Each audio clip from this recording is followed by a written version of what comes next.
दोस्तों नमस्कार, ये है मार्गदर्शन फॉर सिविल सर्विसेज। मैं अनुराग चौधरी। दोस्तों मार्गदर्शन एनसीईआरटी श्रृंखला में आज की वीडियो में आप पढ़ेंगे 11वीं कक्षा के भूगोल का अध्याय 3 पृथ्वी की आंतरिक संरचना। इस अध्याय में हम जानेंगे पृथ्वी की आंतरिक संरचना या भूगर्भ की जानकारी के प्रमुख साधन क्या हैं, इसके प्रत्यक्ष और अप्रत्यक्ष स्रोत कौन से हैं, भूकंप और इसके प्रभाव क्या हैं। इसके अलावा पृथ्वी के आंतरिक भाग के प्रमुख 3 स्तर कौन से हैं, उनके बारे में विशेष जानकारी और ज्वालामुखी के बारे में आप इस अध्याय में विस्तार से पढ़ेंगे। तो आइए शुरू करते हैं 11वीं कक्षा के भूगोल का तीसरा अध्याय पृथ्वी की आंतरिक संरचना। दोस्तों पृथ्वी की प्रकृति के बारे में हम क्या सोचते हैं?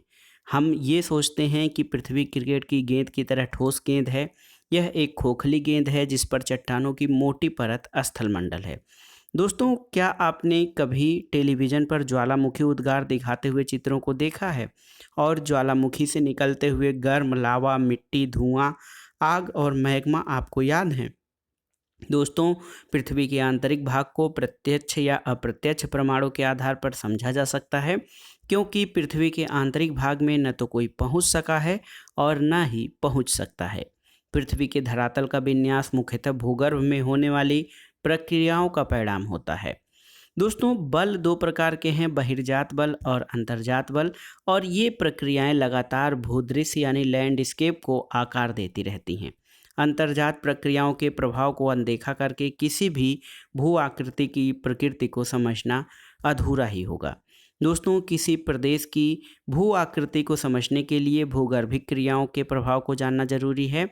मानव जीवन अपनी क्षेत्रीय भू आकृति से प्रभावित होता है, इसलिए भूदृश्य के विकास को प्रभावित करने वाले सभी कारकों के बारे में जानना जरूरी है। दोस्तों हम ये समझने के लिए ये भी जानेंगे कि पृथ्वी में कंपन क्यों होता है, सुनामी लहरें कैसे पैदा होती हैं, और इसके लिए हमें पृथ्वी की आंतरिक संरचना का ज्ञान होना चाहिए। दोस्तों आप ये जानते हैं कि पृथ्वी का निर्माण करने वाली भूपर्पटी यानी क्रस्ट जो है, और वहाँ से लेकर क्रोड यानी कोर तक सभी पदार्थ परतों के रूप में यानी स्तर के रूप में विभाजित हैं। और ये जानना बहुत ज़रूरी है कि वैज्ञानिकों ने इन परतों के बारे में कैसे जानकारी प्राप्त की और प्रत्येक परत की विशेषताओं के बारे में कैसे अनुमान लगाया। दोस्तों भूगर्भ की जानकारी के साधन कौन से हैं, इसके बारे में जानते हैं। पृथ्वी की त्रिज्या 6370 किलोमीटर है और पृथ्वी की आंतरिक परिस्थितियों के कारण ये संभव नहीं है कि कोई पृथ्वी के केंद्र तक पहुंचकर उसका निरीक्षण कर सके या वहां के पदार्थ का कोई नमूना प्राप्त कर सके। और ये आश्चर्य की बात है कि ऐसी स्थिति में भी वैज्ञानिकों ने हमें ये बताया कि भूगर्भ की संरचना कैसी है और इतनी गहराई पर किस पदार्थ पाए जाते हैं। तो ये जो जानकारी है हमारी परोक्ष रूप से प्राप्त अनुमानों पर आधारित है, और इस जानकारी का कुछ भाग प्रेक्षण और पदार्थ के विश्लेषण पर आधारित है। दोस्तों पृथ्वी के भूगर्भीय क्षेत्र की जानकारी के लिए प्रत्यक्ष स्रोत क्या हैं? तो पृथ्वी के सबसे आसान से उपलब्ध ठोस पदार्थ धरातली चट्टानें हैं, यानी वे चट्टानें जो हम खनन क्षेत्रों से प्राप्त करते हैं।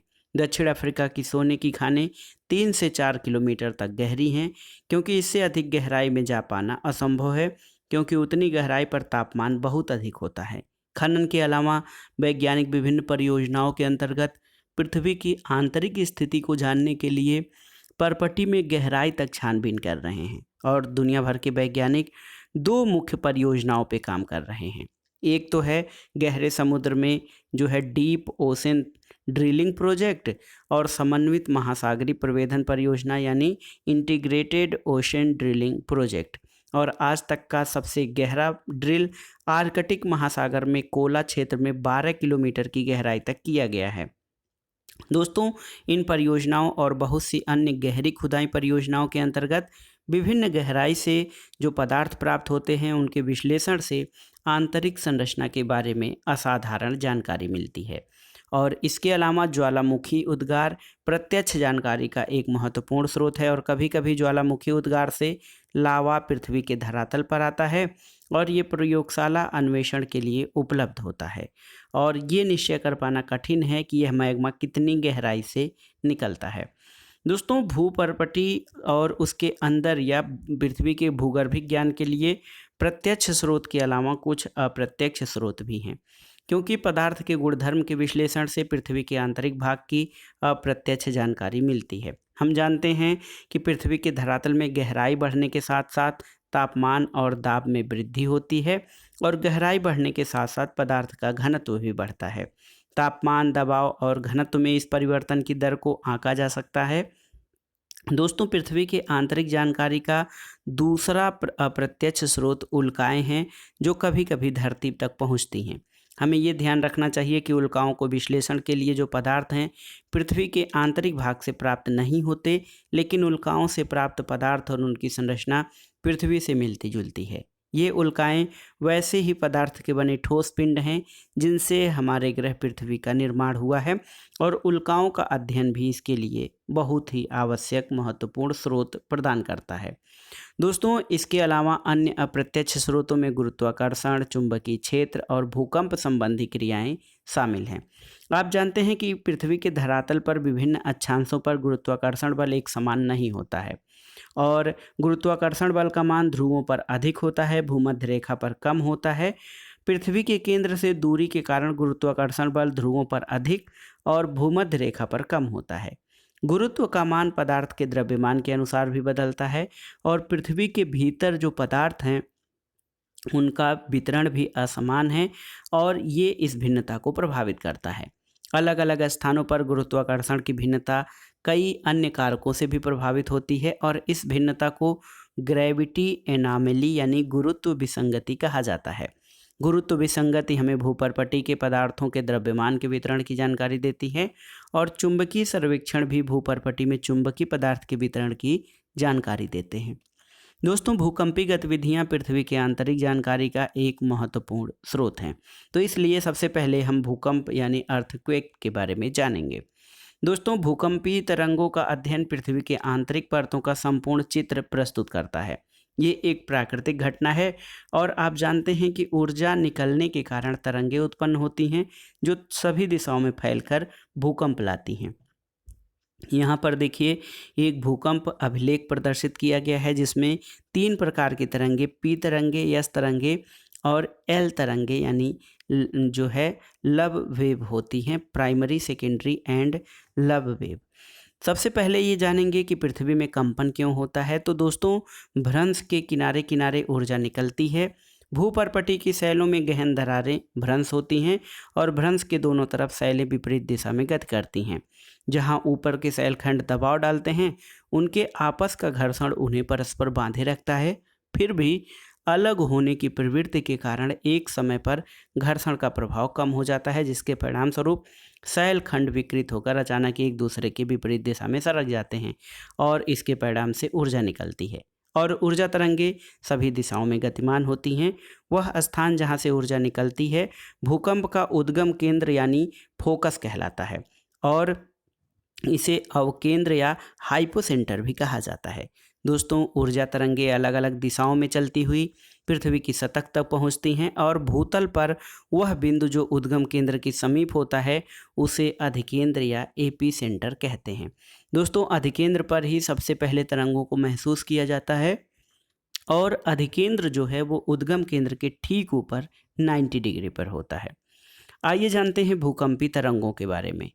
दोस्तों, सभी प्राकृतिक भूकंप स्थल मंडल यानी लिथोस्फीयर में आते हैं, और स्थल मंडल पृथ्वी के धरातल से 200 किलोमीटर तक की गहराई वाले भाग को कहते हैं। भूकंप मापी यंत्र यानी सिस्मोग्राफ जो है सतह पर पहुंचने वाली भूकंप तरंगों को अभिलेखित करता है। भूकंपी तरंगों का जो कर्व दिखाता है, और यह वक्र 3 अलग अलग बनावट वाली तरंगों को प्रदर्शित करता है। बुनियादी तौर पर भूकंपी तरंगें 2 प्रकार की होती हैं। एक तो भूगर्भिक तरंगे हैं, और दूसरी धरातली तरंगे। भूगर्भिक तरंगे उद्गम केंद्र से ऊर्जा के मुक्त होने के दौरान पैदा होती हैं, और पृथ्वी के अंदरूनी भाग से होकर सभी दिशाओं में आगे बढ़ती हैं। इस कारण इन्हें भूगर्भिक तरंगे कहते हैं। दोस्तों, भूगर्भिक तरंग और धरातली शैलों के मध्य जब क्रिया होती है तो नई तरंगें उत्पन्न होती हैं, जिनको धरातली तरंगे कहते हैं। ये तरंगे धरातल के साथ साथ चलते हैं, और तरंगों का वेग अलग अलग घनत्व वाले पदार्थों से गुजरने पर बदलता रहता है। जब अधिक घनत्व वाले पदार्थ होते हैं तो तरंगों का वेग अधिक हो जाता है, और पदार्थ के घनत्व की भिन्नता होने के कारण उनके वेग में भी परिवर्तन होता है और इससे इन तरंगों की दिशा भी बदलती हैं। दोस्तों, भूकंपीय भूगर्भीय तरंगे या पृथ्वी के अंदर की तरंगे दो प्रकार की होती हैं। इन्हें पी तरंगे और यस तरंगे कहा जाता है। पी तरंगे तीव्र गति से चलने वाली तरंगे हैं और धरातल पर सबसे पहले पहुंचती हैं। इनको प्राइमरी या प्राथमिक तरंगे कहा जाता है। पी तरंगों की प्रकृति ध्वनि तरंगों जैसी होती है। ये गैस, तरल, ठोस तीनों प्रकार के पदार्थों से गुजर सकती हैं। दूसरी जो एस तरंगे हैं, ये धरातल पर कुछ समय अंतराल के बाद पहुंचती हैं। ये द्वितीयक या सेकेंडरी तरंगे कहती हैं और इनकी महत्वपूर्ण विशेषता ये है एस तरंगों की कि ये केवल ठोस पदार्थों के माध्यम में ही चलती हैं। दोस्तों, यस तरंगों की यह एक महत्वपूर्ण विशेषता है और इस विशेषता से वैज्ञानिकों ने भूगर्भीय संरचना समझने में मदद की। जो परावर्तन यानी रिफ्लेक्शन होता है, उससे तरंगे प्रतिध्वनित होकर वापस लौट आती हैं, जबकि आवर्तन से तरंगे कई दिशाओं में चलती हैं। सिस्मोग्राफ पर बने आरेख से तरंगों की दिशा भिन्नता का अनुमान लगाया जाता है और धरातली तरंगे भूकंप लेखी पर अंत में अभिलेखी होती हैं और ये तरंगे ज़्यादा विनाशकारी होती हैं। इनसे शैल विस्थापित होते हैं और इमारतें भी गिर जाती हैं। आइए जानते हैं भूकंपीय तरंगों का संचरण। भिन्न भिन्न प्रकार के भूकंपी तरंगों के संचरित होने की प्रणाली अलग अलग होती है। देखिए, पी तरंगों में कंपन की दिशा तरंगों की दिशा के समानांतर होती है। ये संचरण गति की दिशा में ही पदार्थ पर दबाव डालती है। और दूसरी चीज़ जो यस तरंगे होती हैं, ये ऊर्ध्वाधर में तरंगों की दिशा के समकोण पर कंपन पैदा करती हैं और जिस पदार्थ से गुजरती हैं उसे उभार और गर्त बनाती हैं। इसलिए एस तरंगे सबसे अधिक खतरनाक या जो हैं विनाशकारी समझी जाती हैं। छाया क्षेत्र का उद्भव। तो दोस्तों, भूकंप लेखी यंत्र पर दूरस्थ स्थानों से आने वाली भूकंपी तरंगे अभिलेखित होती हैं। कुछ ऐसे भी क्षेत्र हैं जहां कोई भूकंपी तरंग जो है अभिलेखित नहीं होती है। ऐसे क्षेत्र को भूकंप छाया क्षेत्र या शैडो जोन कहा जाता है। दोस्तों, विभिन्न भूकंपी घटनाओं के अध्ययन से पता चलता है कि एक भूकंप का छाया क्षेत्र दूसरे भूकंप के छाया क्षेत्र से सर्वथा भिन्न होता है और पी और यस तरंगों का छाया क्षेत्र यहाँ पर देखिए दिखाया गया है और एक भूकंप लेखी भूकंप अधिकेंद्र से 150 डिग्री के भीतर किसी भी दूरी पर पी और यस दोनों ही तरंगों का अभिलेखन करते हैं और भूकंप लेखी अधिकेंद्र से 145 डिग्री के कोण पर पी तरंगों के पहुंचने को दर्ज करते हैं। यस तरंगे को अभिलेखित नहीं करते हैं। यहाँ पर देखिए पी तरंग छाया क्षेत्र जो दर्शाया गया है, यहाँ पे पी तरंग का छाया क्षेत्र और पी तरंग छाया क्षेत्र यहाँ पर दर्शाया गया है। यस तरंगों का किरण पथ ऐसे है, तो इस प्रकार से यस तरंगों का किरण पथ है और पी तरंगे देखिए सीधी और थोड़ा सा साइड में छाया क्षेत्र दिखाया गया है। वैज्ञानिकों का मानना है कि भूकंप अधिकेंद्र से 105 और 145 डिग्री के बीच का कोण जहाँ कोई भी भूकंपीय तरंग नहीं होता है, ये छाया क्षेत्र कहलाता है। 105 डिग्री के परे पूरे क्षेत्र में यस तरंगे नहीं पहुंचती हैं और यस तरंगों का छाया क्षेत्र पी तरंगों के छाया क्षेत्र से अधिक विस्तृत होता है। और देखिए, भूकंप अधिकेंद्र के 105 से 145 डिग्री तक के पी तरंगों का छाया क्षेत्र एक बैंड या पट्टी के रूप में पृथ्वी के चारों ओर प्रतीत होता है। यस तरंगों का छाया क्षेत्र न केवल विस्तार में बड़ा होता है बल्कि पृथ्वी के 40% भाग से भी अधिक है। और अगर आपको भूकंप अधिकेंद्र का पता हो तो आप किसी भी भूकंप का छाया क्षेत्र रेखांकित कर सकते हैं। देखिए, जैसा कि बताया गया है, यस तरंगों का छाया क्षेत्र पी तरंगों के छाया क्षेत्र से अधिक बड़ा होता है। दोस्तों, आइए जानते हैं भूकंप के प्रमुख प्रकार कौन से होते हैं। देखिए, एक तो पहला प्रकार है सामान्य विवर्तनिक, यानी सामान्यतः विवर्तनिक या टेक्टोनिक भूकंप ही अधिक आते हैं। ये भूकंप भ्रंश तल के किनारे चट्टानों के सरकने के कारण आते हैं। दूसरा ये कि विशिष्ट वर्ग के विवर्तनिक भूकंप को ज्वालामुखी जन्य या वॉल्केनिक भूकंप समझा जाता है। ये अधिकांशतः सक्रिय ज्वालामुखी क्षेत्रों तक आते हैं। तीसरे प्रकार के भूकंप खनन क्षेत्रों में कभी कभी अधिक खनन कार्य से भूमिगत खानों की छत ढह जाती है, जिससे हल्के झटके महसूस किए जाते हैं। और चौथा, कभी कभी परमाणु और रासायनिक विस्फोट से भी भूमि में कंपन होती है और इस तरह के झटकों को एक्सप्लोजन भूकंप कहते हैं। पांचवा प्रकार है जो भूकंप बड़े बांध वाले क्षेत्रों में आते हैं, उन्हें रिजर्वायर इंड्यूस्ड भूकंप कहा जाता है। तो ये 5 प्रकार के भूकंप थे। आइए जानते हैं भूकंपों की माप किस तरह से की जाती है। दोस्तों, भूकंपीय घटनाओं का मापन भूकंपी तीव्रता के आधार पर अथवा आघात की तीव्रता के आधार पर किया जाता है और भूकंपी तीव्रता का मापन रिक्टर स्केल पर किया जाता है और ये जो है भूकंप के दौरान ऊर्जा मुक्त होने से संबंधित है। इस मापने के अनुसार भूकंप की तीव्रता जो है वो 0 से 10 तक होती है और आघात की तीव्रता यानी इंटेंसिटी स्केल को इटली के भूकंप वैज्ञानिक मर्केली के द्वारा बनाया गया था। दोस्तों, मर्केली के नाम पर ये झटकों से हुई प्रत्यक्ष हानि द्वारा निर्धारित की जाती है और मर्केली स्केल 1 से 12 तक होती है। भूकंप के प्रमुख प्रभाव क्या होते हैं? तो दोस्तों, भूकंप एक प्राकृतिक आपदा है। इससे भूमि हिलती है, धरातल में विसंगति हो जाती है, भूस्खलन हो जाता है, मृदा द्रवणन हो जाता है, धरातल का एक हिस्सा झुक जाता है, हिमस्खलन, धरातली विस्थापन, बांध और तटबंध टूटना, आग लगना, इमारतें को टूटना और गिरना, वस्तुओं का गिरना और सुनामी जैसी जो घटनाएं हैं ये भूकंप से उत्पन्न होती हैं। यहाँ पर इस चित्र में ज्वारीय लहरों द्वारा तटों पर स्थित आवासीय क्षेत्रों का विध्वंस और विनाश का दृश्य इंडोनेशिया में कैसे दिखाया गया है। दोस्तों, इन प्रभावों में से जो 6 प्रभाव पहले हैं वो स्थल रूपों पर देखे जा सकते हैं, जबकि अन्य जो प्रभाव हैं जन धन की हानि से समझे जा सकते हैं।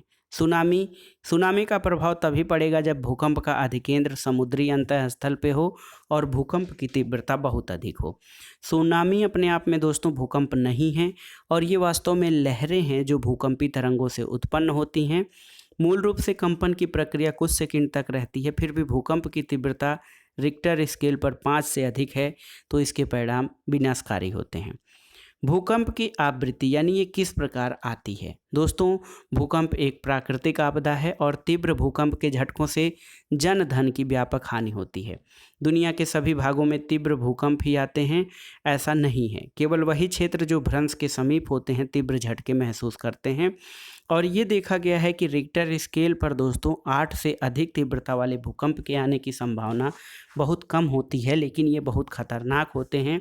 1 से 2 वर्षों में एक आध बार ही आते हैं, जबकि हल्के भूकंप लगभग हर मिनट पृथ्वी के किसी न किसी भाग में महसूस किए जाते हैं। भूकंप के बारे में अध्ययन के बाद आइए जानते हैं पृथ्वी की संरचना यानी स्ट्रक्चर ऑफ अर्थ। तो पहला परत है पृथ्वी का जो ऊपरी परत है भूपर्पटी या क्रस्ट। तो दोस्तों, क्रस्ट जो है ये ठोस पृथ्वी का सबसे बाहरी भाग होता है। ये बहुत भंगुर होता है और जल्दी टूटने की प्रवृत्ति इसमें पाई जाती है। भूपर्पटी की मोटाई महाद्वीपों और महासागरों के नीचे अलग अलग है। महासागरों में भूपर्पटी की मोटाई महाद्वीपों की तुलना में कम होती है। महासागरों के नीचे इसकी औसत मोटाई 5 किलोमीटर है, जबकि महाद्वीपों के नीचे ये 30 किलोमीटर तक है और मुख्य पर्वतीय श्रृंखलाओं के क्षेत्र में ये मोटाई और भी अधिक है। हिमालय पर्वत श्रेणियों के नीचे भूपर्पटी की मोटाई लगभग 70 किलोमीटर तक है। यहाँ पर देखिए एक सामान्य रेखा चित्र बनाया गया है पृथ्वी के आंतरिक भाग का। ये ऊपरी परत 0 से 100 किलोमीटर मोटी है, इसको भूपर्पटी कहा जाता है। और देखिए यहाँ पर ऊपर एक भाग है मेंटल और सबसे आंतरिक भाग ये क्रोड का भाग कहलाता है। दूसरा जो परत है वो मेंटल है। भूपर्पटी में पर्पटी के नीचे का भाग मेंटल कहलाता है। ये मोहो असंबद्धता से आरंभ होकर 2900 किलोमीटर की गहराई तक पाया जाता है। मेंटल का ऊपरी भाग दुर्बलता मंडल या एस्थेनोस्फीयर कहा जाता है। एस्थेनो का अर्थ दुर्बलता से है और एस्थेनोस्फीयर का विस्तार 400 किलोमीटर तक आंका गया है। ज्वालामुखी उद्गार के दौरान जो लावा धरातल पर पहुंचता है उसका मुख्य स्रोत यही है। भूपर्पटी और मेंटल का ऊपरी भाग मिलकर लिथोस्फीयर यानी स्थल मंडल कहलाता है और इसकी मोटाई 10 किलोमीटर से लेकर 200 किलोमीटर के बीच पाई जाती है। निचले मेंटल का विस्तार दुर्बलता मंडल के समाप्त हो जाने के बाद तक है और ये ठोस अवस्था में होता है। पृथ्वी की सबसे नीचे की और सबसे आंतरिक परत वो कोर या क्रोड है दोस्तों। और ये पहले बताया जा चुका है कि भूकंपी तरंगों के वेग ने पृथ्वी के क्रोड को समझने में सहायता दी है। क्रोड और मेंटल की सीमा 2900 किलोमीटर की गहराई पर है। बाह्य क्रोड तरल अवस्था में है, जबकि आंतरिक क्रोड जो है वो ठोस अवस्था में है। क्रोड भारी पदार्थों जैसे निकिल और लोहे का बना हुआ है, इसी कारण इसको निफे कहा जाता है। सियाल, सीमा और निफे। पृथ्वी की सबसे ऊपरी परत में सिलिकॉन और एल्यूमिनियम की अधिकता है, इसलिए इसको सियाल कहा जाता है। एस, आई और एल जो है उनके प्रतीक चिन्ह हैं। सीमा जो है देखिए सियाल और मैग्नीशियम, ये सिलिकॉन और मैग्नीशियम सीमा है, मेंटल की परत। और निफे जो है ये आंतरिक परत, क्रोड जो है उसको निकिल और फेरस की अधिकता के कारण निफे कहा जाता है। अब आइए जानते हैं ज्वालामुखी और ज्वालामुखी से निर्मित स्थल रूप क्या होते हैं। दोस्तों, ज्वालामुखी के बारे में आप जानते हैं कि वो स्थान जहाँ से निकलकर गैसें, राख और तरल चट्टानी पदार्थ लावा पृथ्वी के धरातल तक पहुँचता है। यदि यह पदार्थ कुछ समय तक बाहर आया हो या अभी निकल रहा हो तो वह ज्वालामुखी सक्रिय ज्वालामुखी कहलाता है। तरल चट्टानी पदार्थ दुर्बलता मंडल से निकलकर धरातल पर पहुंचता है। जब तक यह पदार्थ मेंटल के ऊपरी भाग में है यह मैग्मा कहलाता है, और जब भूपटल के ऊपर या धरातल पर पहुंचता है तो इसको लावा कहा जाता है। वह पदार्थ जो धरातल पर पहुंचता है उसमें लावा प्रवाह, लावा के जमे हुए टुकड़ों का मलबा, जिसको कि ज्वल खंडास में कहते हैं। ज्वालामुखी बम, राख, धूलकण और गैसें जैसे नाइट्रोजन के यौगिक, सल्फर के यौगिक और कुछ मात्रा में क्लोरीन, हाइड्रोजन और अग्नि आर्गन शामिल होते हैं। दोस्तों, ज्वालामुखी उद्गार की प्रवृत्ति और धरातल पर आकृतियों के आधार पर ज्वालामुखी को कई प्रकार से वर्गीकृत किया जा सकता है। पहला प्रकार है सील्ड ज्वालामुखी यानी शील्ड वोल्केनो। दोस्तों, बेसाल्ट प्रवाह को छोड़कर पृथ्वी पर पाए जाने वाले सभी ज्वालामुखियों में सील्ड ज्वालामुखी सबसे विशाल होता है। हवाई द्वीप के ज्वालामुखी इसके सबसे अच्छे उदाहरण हैं। ये ज्वालामुखी मुख्यतः बेसाल्ट से निर्मित होते हैं जो तरल लावा के ठंडे होने से बनते हैं। ये लावा उद्गार के समय बहुत तरल होता है और इसी कारण इन ज्वालामुखियों का ढाल तीव्र नहीं होता है। और यदि दोस्तों किसी तरह निकास नलिका यानी वेंट से पानी भीतर चला जाए तो ये ज्वालामुखी विस्फोटक भी हो जाते हैं, अन्यथा कम विस्फोटक होना इनकी विशेषता है। और इन ज्वालामुखियों से लावा फव्वारे के रूप में बाहर आता है। निकास पर एक शंकु बनता है जो सिंडर शंकु के रूप में विकसित होता है। यहाँ पर देखिए सील्ड ज्वालामुखी का उदाहरण चित्र के माध्यम से यहाँ दिया है और सिंडर शंकु का उदाहरण आपको चित्र में दिख जाएगा। दूसरा प्रकार है दोस्तों मिश्रित ज्वालामुखी यानी कंपोजिट वॉल्केनोज। तो इन ज्वालामुखियों से बेसाल्ट की अपेक्षा अधिक ठंडे और गाढ़ा और चिपचिपा लावा उद्गार होता है और प्रायः ये ज्वालामुखी भीषण विस्फोटक होते हैं।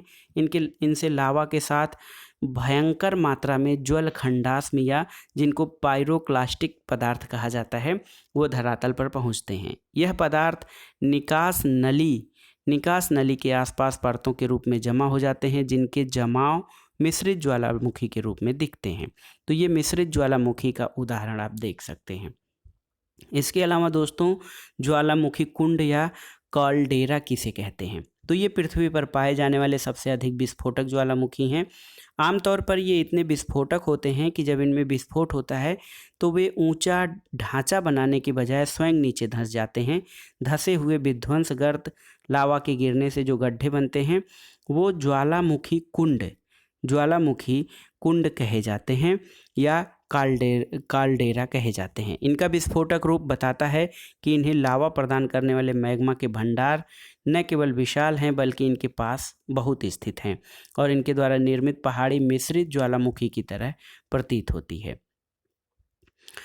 काल्डेरा के बाद या जानते हैं बेसाल्ट प्रवाह क्षेत्र यानी फ्लड बेसाल्ट प्रोविंसेस क्या हैं। दोस्तों, ये ज्वालामुखी अत्यधिक तरल लावा उगलते हैं जो बहुत दूर तक बह निकलता है और संसार के कुछ भाग हजारों वर्ग किलोमीटर घने लावा प्रवाह से ढके हैं जिनमें लावा प्रवाह क्रमानुसार होता है। कुछ प्रवाह 50 मीटर से अधिक मोटे हो जाते हैं। कई बार अकेला प्रवाह सैकड़ों किलोमीटर दूर तक फैल जाता है और भारत का दक्कन ट्रैप जिस पर वर्तमान महाराष्ट्र पठार का ज़्यादातर भाग पाया जाता है बृहद बेसाल्ट लावा प्रवाह का क्षेत्र है और ऐसा विश्वास किया जाता है कि आज की अपेक्षा आरंभ में एक अधिक बृहद क्षेत्र इस प्रवाह से ढका था। मध्य महासागरीय कटक ज्वालामुखी एक प्रकार है ज्वालामुखी का। तो दोस्तों इन ज्वालामुखियों का उद्गार महासागरों में होता है। मध्य महासागरीय कटक एक श्रृंखला है जो 70,000 किलोमीटर से अधिक लंबी है और जो सभी महासागरीय बेसिनों में फैली हुई है और इस कटक के मध्यवर्ती भाग में लगातार उद्गार होता रहता है। वोल्केनिक लैंडफॉर्म क्या होते हैं, यानी ज्वालामुखी स्थलाकृतियाँ।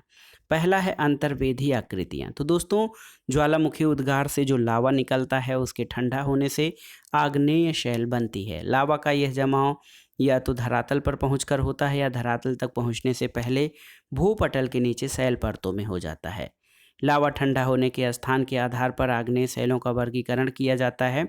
तो पहला ज्वालामुखी शैल जब लावा धरातल पर पहुंचकर ठंडा होता है और दूसरा पाताली या प्लूटोनिक शैल जब लावा धरातल के नीचे ही ठंडा होकर जम जाता है।